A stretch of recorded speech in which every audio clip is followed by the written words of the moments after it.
नितिन नमस्कार। नितिन, इस बार क्या फीलिंग क्या मिल रही है? Commercial vehicle segment, passenger vehicle segment, two wheeler segment, कैसे नंबर्स एक्सपेक्ट? देखिए, सबसे पहले सेगमेंटली अच्छा वो आपने पूछा कि क्या हाइलाइट्स रहेंगी इस महीने के ऑटो नंबर्स की। तो एक बात तय है कि ट्रक और कमर्शियल व्हीकल सेगमेंट की डिमांड में कोई कमी नहीं है। आपने ये देखा है कि जो ढुलाई के दाम है, जो फ्रेट रेट्स होते हैं, वो बहुत मजबूत हैं और इसीलिए आपको दिखेगा कि अशोक लेलैंड, टाटा मोटर्स, इन दोनों के ही नंबर्स बहुत बेहतरीन होने चाहिए।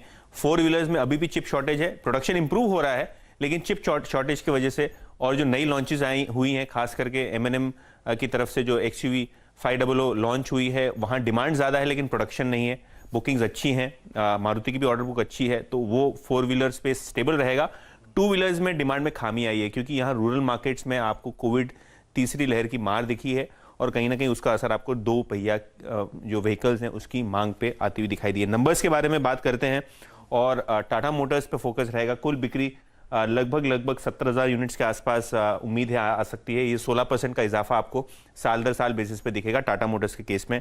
अशोक लेलैंड में नंबर स्टेबल रहेंगे। पिछले साल का बेस बहुत बड़ा है लेकिन यहाँ भी आप पॉजिटिव अपसाइड एक्सपेक्ट कर सकते हैं। ये तो अनुमान है ब्रोकरेजेस के, लेकिन यहाँ भी आपको एक पॉजिटिव बायस के साथ काम करना है। तो अशोक लेलैंड में भी आपको दिखेगा कि 6-7% की मामूली गिरावट दिखेगी।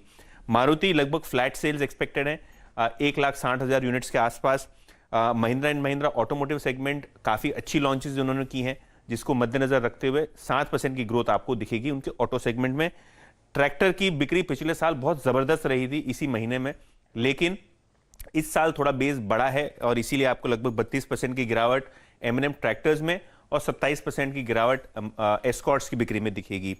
टू व्हीलर्स पे आते हैं क्योंकि आपको बजाज ऑटो, TVS मोटर, ये दोनों कंपनीज एक्सपोर्ट करती हुई दिखाई देंगी, तो जो कमी है डोमेस्टिक सेल्स में वो एक्सपोर्ट पूरी करती हुई दिखाई देगी। इसके लिए रॉयल एनफील्ड और हीरो मोटोकॉर्प के मुकाबले कम गिरावट होगी बजाज ऑटो और TVS मोटर्स के सेल्स में।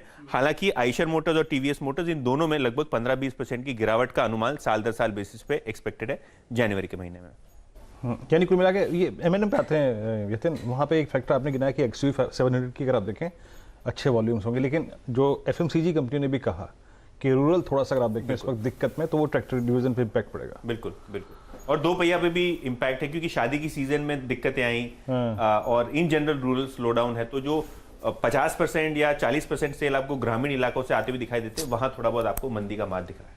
एक इंटरेस्टिंग बात यतिन जी मैं आपको बताऊं, हमारे साथ सुबह सुबह MK स्टॉक्स एंड शेयर्स के कारवा साहब जुड़े हुए थे और उन्होंने यही बात कही कि जो भी रूरल फोकस्ड टू व्हीलर्स हैं वहाँ पर आपको दिक्कत दिखेगी। टू व्हीलर कंपनीज जो हैं वहाँ पर दिक्कत दिखेगी।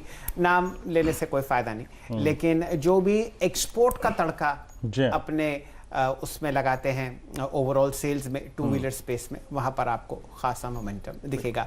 आज 2-2.5 साल बाद दीपाली जी भी ऑफिस में आई हैं बम्बई स्टूडियोज में, तो उनको भी हम लोग जोड़ेंगे, लेकिन फिलहाल आपके सामने ऑटो स्टॉक्स जो हैं वो बढ़िया पोजिशनिंग लेते हुए दिख रहे हैं। जी, तो यतिन ने जो बात कही और जो शैलजी ने बात की उसका